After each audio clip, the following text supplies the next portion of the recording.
¿Qué tal, amigos? Una vez más, sean bienvenidos. Para mí es un placer poder estar otra vez en este lugar y poder compartir un mensaje más de esperanza para nuestros corazones. Sean bienvenidos todos aquellos que están conectados ya desde esta hora, a nuestros amigos que están conectados también, que quizá buscaban algo, no sé, en la internet y de repente, por voluntad de Dios, permitió que llegaras hasta aquí. Te invito a que te detengas, que nos acompañes. Bienvenidos todos. Vamos a compartir una vez más otro hermoso mensaje que encontramos en la palabra de Dios. Ya dije en el tema anterior, si se acuerdan, que las historias que quedaron registradas en la Biblia no solamente quedaron registradas para hacer historia, no, sino que las historias que quedaron en la Biblia quedaron registradas para darnos lecciones para nuestros tiempos, ¿verdad? Ojalá y eso ya lo hayamos entendido la primera vez que comentamos eso, de que cómo es que la palabra de Dios todavía tiene que ver para nuestros tiempos. Mira lo que dice San Juan. Si tienes una Biblia en casa, estás en casita, acompáñanos en el Evangelio de San Juan, su capítulo 4. O es posible que más de alguno, quizá a través de el celular tienen, ¿verdad?, la aplicación de la Biblia, pues lee y acompáñanos. Mira lo que dice la palabra de Dios. De manera que como Jesús entendió, los fariseos habían oído que Jesús hacía y bautizaba más discípulos que Juan. Estoy leyendo San Juan o Juan capítulo 4 versículo 1 en adelante. No nos vayamos a confundir con las cartas de Juan, las que están ya casi de último, antes de Apocalipsis. Este es el Evangelio. El versículo 2. Aunque Jesús no bautizaba sino sus discípulos, dejó a Judea y se fue otra vez a Galilea. Acompáñame, vamos a orar. Querido Padre, gracias en esta hora. Bendiga el mensaje una vez más y que lleguen a los corazones a donde tiene que llegar. Ponga ese carbón en mis labios, perdón, Señor, y que su Espíritu Santo pueda obrar en esta hora. En Jesús. Amén.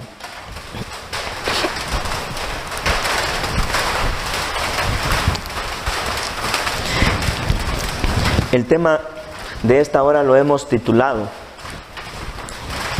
La certeza de la restauración. En el tema anterior, querido joven, querida amiga que nos acompañas, que nos ves del otro lado de esa pantalla, hablábamos sobre el tema del perdón. El perdón de Dios, quiero decirte que es restaurador, transforma. Y hoy, a través de esta historia, quiero llenar de esperanza tu corazón, diciéndote que Jesús te ama, que Él cuenta, Él tiene contado cada lágrima que en algún momento tú has derramado. Es posible que en esta hora el Señor le esté hablando a alguien que quiere cambiar, que ya no quiere vivir esa vida que lleva. Es posible que alguien haya recapacitado y está sintiendo que con sus acciones está lastimando a sus seres queridos. Pues en esta hora te invito a que nos acompañes y podamos disfrutar de la hermosa lectura de la palabra de Dios y sobre todo de lo que el Señor quiere decirte en esta hora. Dice el versículo 4. Y le era menester pasar por Samaria. Vino pues a una ciudad de Samaria que se llamaba Sicar, junto a la heredad que Jacob dio a Josué su hijo. Y estaba allí la fuente de Jacob. Pues Jesús, cansado del camino, se sentó a la fuente, y era como la hora sexta. Es decir, en la hora de nuestros días, estamos hablando como a mediodía, más o menos. Bueno, vamos a empezar entonces Analizando los primeros versículos, dice: de manera que como Jesús entendió que los fariseos, nota cómo dice el texto, los fariseos habían oído. ¿Qué cosa habían oído los fariseos? Habían escuchado que Jesús bautizaba gente. Los fariseos habían oído, es decir, por boca de otra gente, es decir, ellos no lo habían comprobado, ellos no sabían si le constaba o no. Pero dice que ellos habían oído. ¿Cómo se le llama a eso? Rumores, chisme. Porque dice el versículo 2, aunque Jesús no bautizaba sino sus discípulos. Entonces te pregunto, amigo, amiga, ¿era un chisme lo que habían oído los fariseos? Claro que sí. Porque los fariseos dicen que el rumor o la idea que ellos tenían era que Jesús bautizaba. Pero el versículo 2 dice todo lo contrario. Desmiente ese rumor. Entonces es un chisme, ¿verdad? Hasta aquí vamos bien. Era un rumor. Pero ese chisme le llegó a Jesús. Esos comentarios llegó a oídos de Jesús. Era algo que no era cierto. Y yo te pregunto en esta hora, ¿cómo reaccionó Jesús? ¿Cuál fue la actitud de Jesús ante tal chisme? ¿Cómo has reaccionado tú cuando alguien o tú te enteras de que alguien está dando rumores de tu persona? Yo te aseguro que reaccionamos mal. Mayormente si son cosas malas que están diciendo de nosotros, ¿sí o no? No me vas a dejar mentir.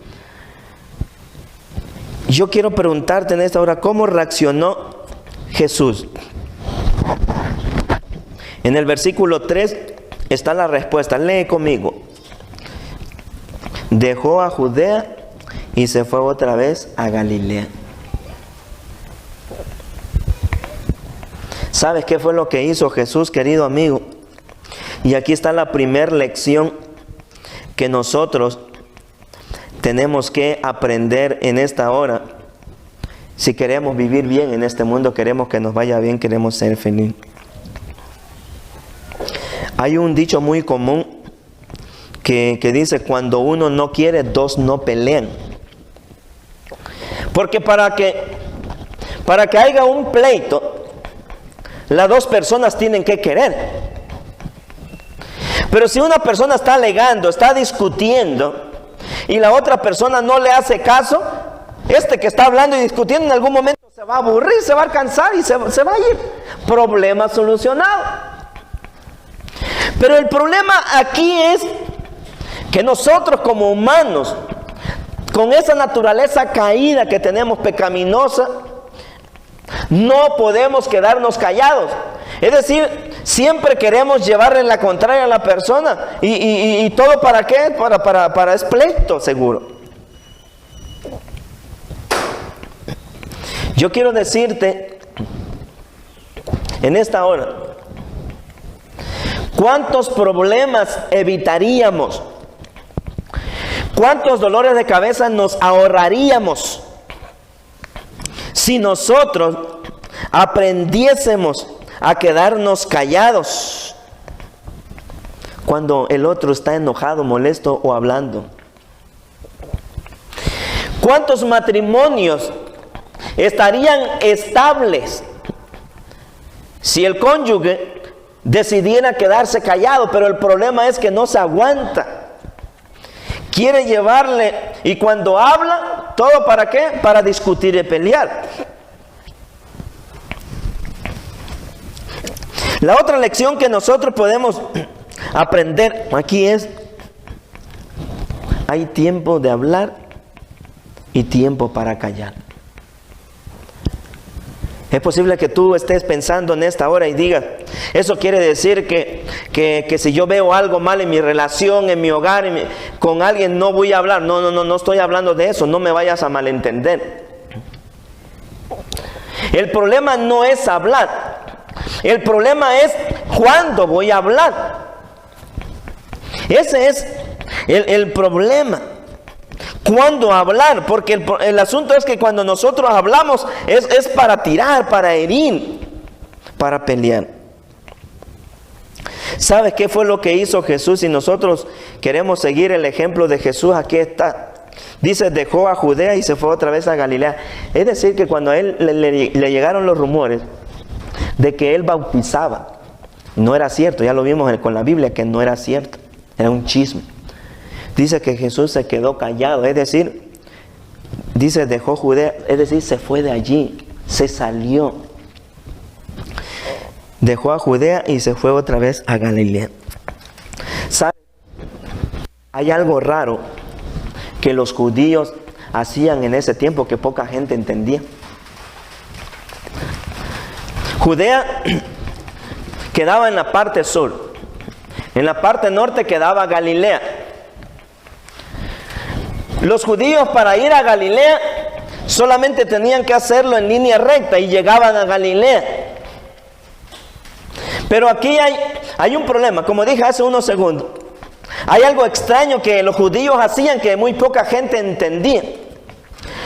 Cuando los judíos de Judea querían ir a Galilea, no lo hacían en línea recta. ¿Sabes qué hacían los judíos? Ellos entraban al desierto de Perea y ahí caminaban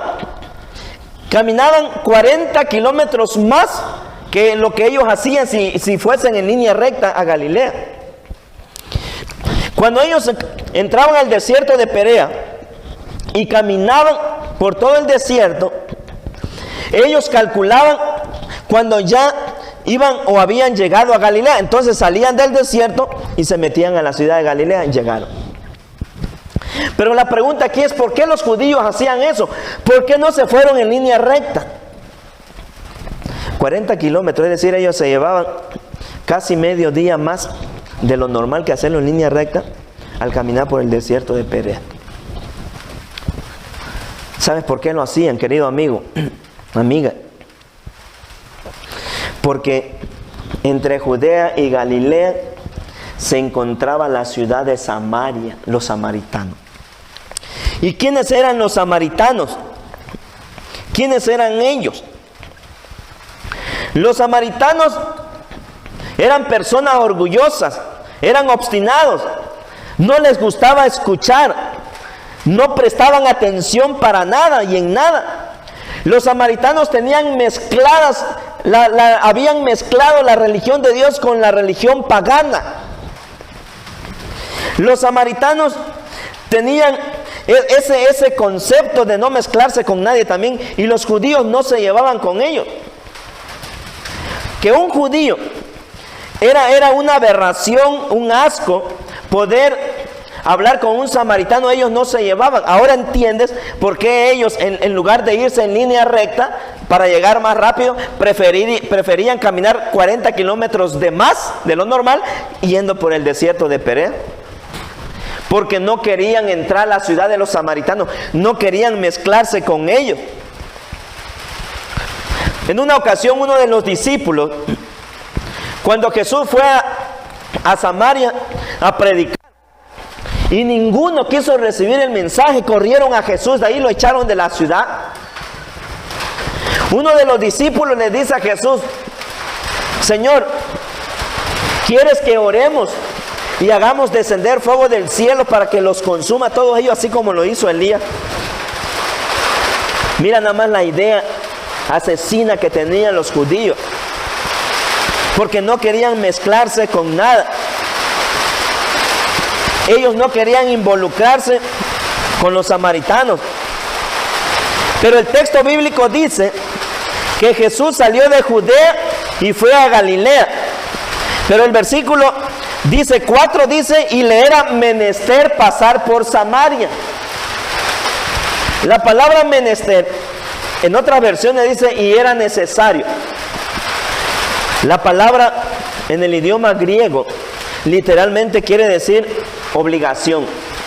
Es decir, así tenía que ser, no había de otra. Jesús estaba obligado a pasar por Samaria. ¿Y por qué no se fue o no hacía como hacían los judíos? ¿Por qué no se metía al desierto de Perea y caminaba 40 kilómetros de más y calculaba cuando ya podía llegar a Galilea, entraba a la ciudad y listo? Pero el texto dice que era obligado. Era obligado. Pero era la obligación del amor, querido amigo, no esa obligación como hoy en día, que a veces hacemos todo de mala gana. La obligación por el amor. ¿Y qué iba a ir a hacer allá en Samaria? ¿Qué había allá? Que la Biblia dice que era una obligación que fuera para allá. ¿Qué era lo que había allá? Y aquí viene otra lección muy importante para nosotros, para las familias, para todos, cada uno de nosotros. Allá había una mujer que lo estaba esperando, ¿sabes? Había una mujer en Samaria que estaba necesitada del mensaje de salvación. La otra lección que tenemos que aprender es que nosotros muchas veces se nos hace más fácil condenar a las personas.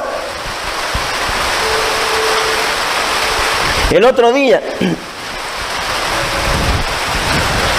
una madre decía: mi hijo, acabo de descubrir que está en las drogas, ya no sé qué hacer. Otro padre decía, con lágrimas en sus ojos: mi hijo lleva 10 años hundido en la droga. Ya le hablé, ya le prediqué. Para mi hijo ya no hay esperanza, mi hijo es un caso perdido. Mi hijo ya no se va a componer. Esa es la ideología que nosotros tenemos, querido. Y esa era la idea que tenían los judíos con los samaritanos. Por eso los judíos no querían ni predicarle. Porque predicarle a un samaritano era un caso perdido, era perder el tiempo. Los judíos decían: es que los samaritanos no se van a componer. Ellos no van a escuchar.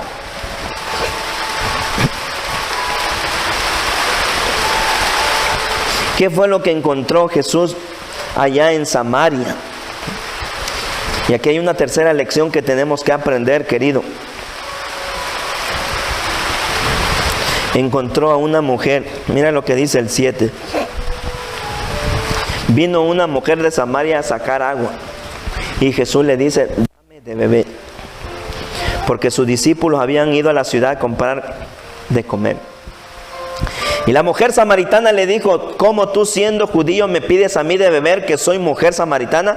Porque los judíos no se llevan, en otras palabras dice, con los samaritanos. Mira el prejuicio que también ella tenía. Respondió Jesús y le dijo: si conocieses el don de Dios y quién es el que te dice dame de beber, tú pedirías de él y él te daría agua viva. La mujer le dijo: Señor, tú no tienes con qué sacarla y el pozo también es hondo. ¿De dónde pues tienes agua viva?, pregunta ella. ¿Eres tú mayor que nuestro padre Jacob, que nos dio este pozo del cual bebió él y todo su ganado? Ahí me voy a detener tantito.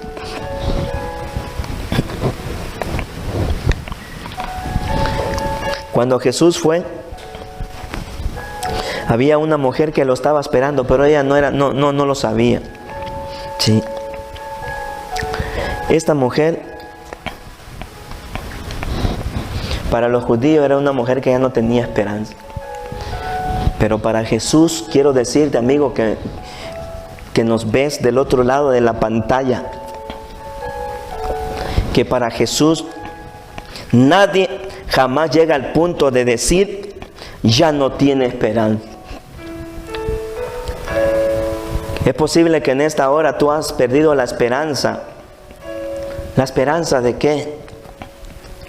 De cambiar tu vida, de transformar. O es posible que en esta hora un padre de familia nos está escuchando, nos está viendo del otro lado de la pantalla. ¿Será que en esta hora el Señor te está hablando a ti y ya has perdido la esperanza de que un día tu hijo se va a componer? Es posible que en esta hora el Señor te esté hablando a ti, a tu matrimonio, que sientes que se ha despedazado, o tal vez está en peligro en el proceso de un divorcio, Yo quiero decirte en esta hora que hay esperanza en Cristo Jesús. Yo quiero decirte en esta hora que el único que puede transformar tu vida, rescatar tu matrimonio, transformar a tus hijos, tu familia, es Cristo Jesús. Y yo no te vengo a hablar de religión en esta hora. Te vengo a hablar de una persona real que realmente puede transformar la vida del ser humano.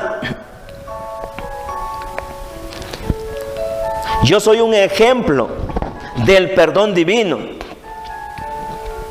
Detrás de esta persona hay un pasado oscuro, pero un día el Señor me alcanzó, su gracia redentora me alcanzó, su gracia me transformó. Esto yo no lo aprendí en alguna facultad de teología, en alguna universidad, no, lo aprendí en la vida. El Señor me ha hecho entender, y es por eso que ahora yo he visto que lo que el Señor hace es real.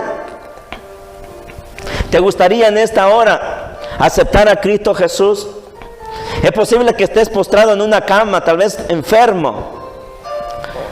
O es posible que vas manejando tu vehículo, pero estás escuchando este mensaje, el Señor te está hablando.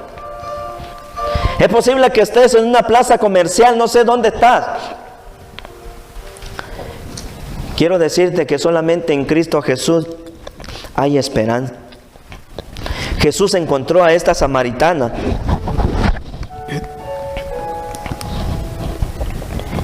¿Y quién era esta mujer? ¿Qué fue lo que encontró allá? Una mujer que realmente tenía un vacío en su corazón. Esta mujer era mal vista, porque dice que salió a sacar agua. ¿A qué horas? Según el versículo 6, como a la hora sexta. En nuestros tiempos es como a mediodía. Las personas, las mujeres en aquel tiempo iban al pozo a sacar agua tempranito, a mediodía. Imagínate el calorón, el solazo. Pero ella salía a esa hora porque no quería, es decir, ella salía a esa hora cuando no había nadie. Ella no quería verse con sus hermanos, los samaritanos, sus vecinos, porque ella tenía prejuicio. Ella pensaba que lo iban a criticar, que iban a hablar mal de ella. Incluso quiero decirte, querida joven que me estás escuchando, nos estás acompañando, a esta mujer la habían etiquetado realmente como una mujer prostituta, como la robamaridos. Imagínate que en aquel tiempo hubiese existido el internet, el Facebook, ya lo hubiesen publicado, la hubiesen etiquetado, ¿verdad? Como hoy en día pasan en las redes sociales, la quitamaridos. Pero hay algo que quiero decirte en esta hora. Realmente que hay veces en la vida ocurren cosas que nosotros no logramos entender. A veces la vida nos empuja a lugares donde nunca nosotros nos imaginamos llegar, pero ya estás ahí. Esta mujer no nació robándole el marido a todo mundo. Esta mujer realmente nació como una bebé inocente, una hermosa bebé, una nena. Yo siempre he dicho algo, ¿sí? Yo siempre he dicho algo. Nadie nace drogadicto, nadie nace prostituta, nadie nace alcohólico. Por eso dije hace unos momentos, hay situaciones muchas veces que la vida nos lleva a lugares donde nosotros nunca nos imaginamos estar. Pero hay algo muy importante. Esta mujer, cuando Jesús le habló y le dice, el 16, 17, Jesús le dice, ve, llama a tu marido y ven acá. Respondió la mujer y dijo, no tengo marido. Y Jesús le dijo, bien has dicho, porque 5 maridos has tenido y el que ahora tienes no es tu marido. Esto has dicho con verdad. Jesús le habló y le dijo, mira, trae a tu marido, yo no tengo. La mujer se casó la primera vez, le fue mal. Se casó por segunda vez, le fue mal. Se casó por tercera vez, le fue mal. Tal vez tú a la tercera te das por vencido y te quedas. Pero ella siguió luchando por su sueño. Se casó la cuarta vez y la quinta y le fue mal. Quizá en esta hora yo esté hablando, el Señor le esté predicando a alguien que le está yendo mal. Que todo lo que ha hecho le está saliendo mal. Yo quiero invitarte en esta hora que vengas a los pies de Cristo Jesús. Ven, ya no tienes derecho de seguir sufriendo como estás. Ven en esta hora. Hoy es el día de salvación, dice la palabra de Dios. Si has escuchado la voz de Dios, ya no endurezcas tu corazón. Yo te invito a que vengas a los pies del Señor en esta hora. Y ya si hay alguien que ha escuchado y que ha sentido que este mensaje es para ti, yo quiero invitarte una vez más que en la parte de abajo dejes tu nombre. Y si tienes alguna petición, yo quiero orar por ti. Quiero orar por ti, rogando que un día la esperanza llegue a tu corazón, y la esperanza se llama Cristo Jesús. Ven en esta hora.